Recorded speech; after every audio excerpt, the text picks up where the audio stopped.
It doesn't feel like Robocop at all. It just feels like a really boring urban shooter that someone happened to stick Robocop into. That's the worst crime of it. Fuck you, Robocop.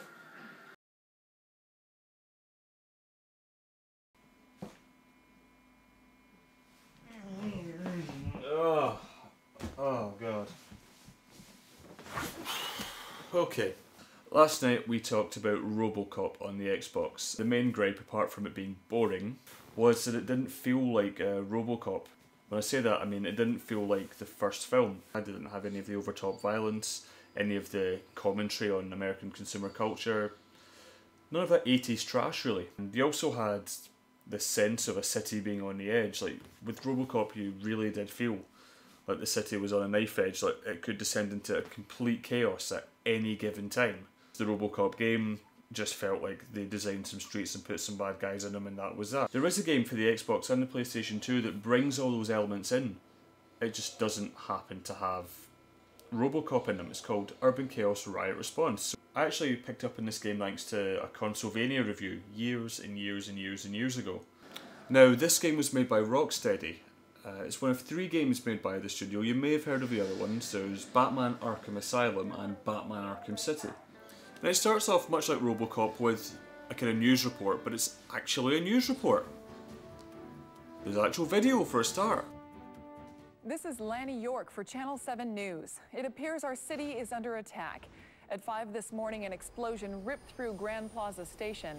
Hundreds of early morning commuters and station staff are reportedly dead, and many more are wounded. Compare this to the Robocop news report. This is fantastic. It gives you a real scene setter of a city that's absolutely fucked. Let's start a new profile. Let's just call myself Nick Mason, why not? He's got a typical action hero name already. Nick Mason. And you're right in. Shit's blowing up, bad guys everywhere. There you are. I'm proceeding down the north side. Unit 18, be advised, we have a 10... Oh yes. Like I said, it's trashy, it's glorified violence, and you know what, it's fucking fun. So, in this game you have a riot shield. It's pretty simple. You bring up the riot shield, that protects you from damage. You can take it down and you can attack people. So it's either defend or attack. Now, I complained about Robocop being a move to one place, shoot some people, move, shoot another person. This game is the same, so it seems a little bit hypocritical of me to compare one to the other. In Robocop, you literally walk up to someone, shoot them, walk up to another person and shoot them. This game is more like the Halo mechanic. You have a series of small, intense battles, maybe lasting 30 seconds. It's giving you the tools to play this game, and it just gives you a bunch of situations, and you can deal with it as you see fit. Mostly with gratuitous, brutal, bloody violence.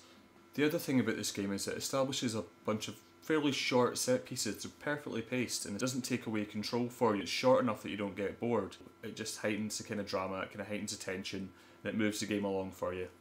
Save me!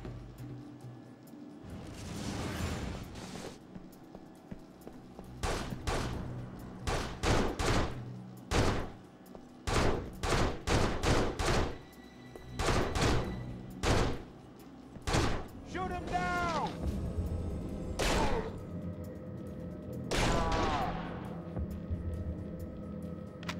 Now, again, these enemies sort of look the same, but the difference is they look like a gang. They're a bit more interesting, they're a bit more cartoony in that sense, and a bit more threatening.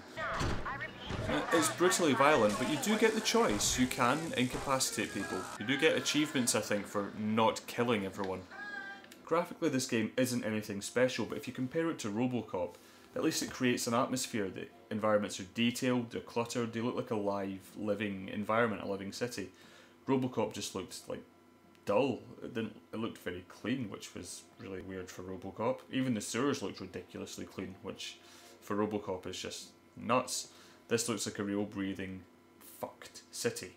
All in all, it's a simple game. It's nothing complex. There's not a hugely complex narrative, but it just keeps you playing. It keeps you shooting people. It makes shooting people fun. It paces it well so you don't get bored. It actually works very well in small doses. It's the kind of game that even if you don't complete it, you can just occasionally pick it up and just go, alright, let's have a wee shot of this. It works quite well that way.